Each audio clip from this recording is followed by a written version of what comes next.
Pernahkah kamu membayangkan suara azan berkumandang di tengah hiruk-pikuk kota Seoul? Atau ribuan muslim yang menjalankan ibadah mereka di negeri yang dikenal dengan budaya K-pop dan teknologi canggih? Islam di Korea bukanlah fenomena baru, melainkan bagian dari sejarah panjang yang menarik untuk kita telusuri. Tapi, bagaimana awal mula Islam masuk ke Korea? Dan bagaimana perkembangannya hingga hari ini? Simak selengkapnya di video ini. Sejarah Islam di Korea tidak dimulai baru-baru ini. Jauh sebelum K-pop mendunia, sejak abad ke-7, para pedagang muslim sudah menjalin hubungan dagang dengan kerajaan-kerajaan di Asia Timur, termasuk Korea. Tapi, bagaimana Islam yang awalnya datang dari dunia Arab, akhirnya sampai ke semenanjung Korea? Mari kita kembali ke masa lalu dan mengungkap jejak Islam di Korea. Pada abad ke-7, kekhalifahan Islam berkembang pesat hingga mencapai Asia Tengah.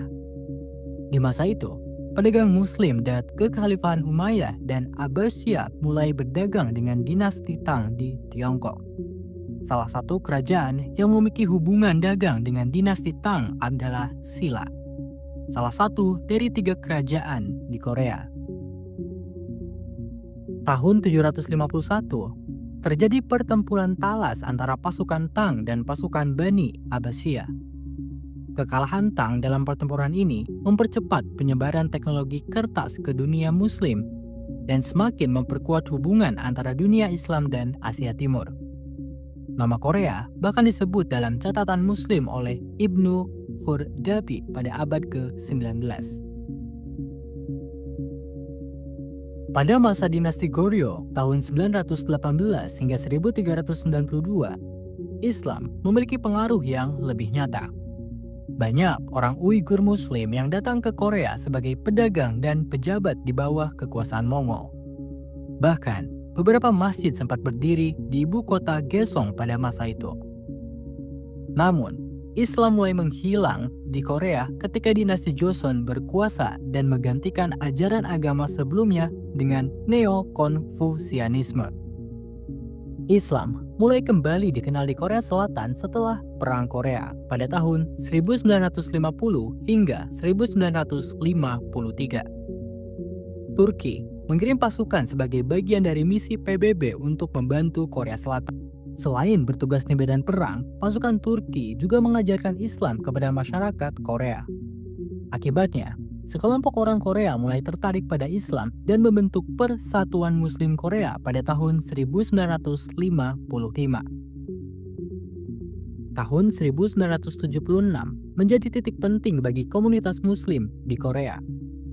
Dengan bantuan dari negara-negara Muslim seperti Arab Saudi, akhirnya Masjid Pusat Seoul didirikan di kawasan Itaewon, Seoul.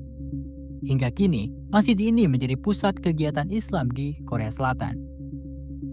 Seiring dengan meningkatnya hubungan ekonomi antara Korea Selatan dan negara-negara di Timur Tengah, semakin banyak pekerja migran Muslim dari Pakistan, Bangladesh, dan Timur Tengah yang datang ke Korea Selatan. Hal ini menyebabkan semakin berkembang komunitas Muslim di negara ginseng. Hari ini, Islam di Korea Selatan terus berkembang. Diperkirakan ada sekitar 200.000 Muslim di Korea Selatan, termasuk warga lokal yang masuk Islam setelah bekerja di Timur Tengah. Semakin banyak fasilitas halal, masjid, serta komunitas Muslim yang aktif dalam berbagai kegiatan sosial dan keagamaan.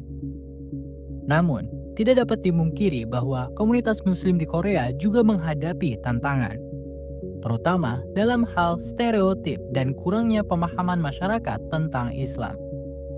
Tetapi, dengan semakin banyaknya inisiatif budaya dan pendidikan, pemahaman terhadap Islam di Korea perlahan mulai berubah. Islam di Korea adalah kisah tentang sejarah, perjuangan, dan ketahanan komunitas Muslim yang terus berkembang. Dari pedagang Muslim di abad ke-7 hingga masjid-masjid di kota-kota besar Korea. Jejak Islam di negeri ini tidak akan pernah hilang. Jadi, bagaimana menurut pendapat kalian? Apakah Islam akan terus berkembang di Korea Selatan? Berikan pendapat kalian di kolom komentar. Jangan lupa untuk like, share, dan subscribe untuk informasi menarik lainnya. Sampai jumpa di video berikutnya.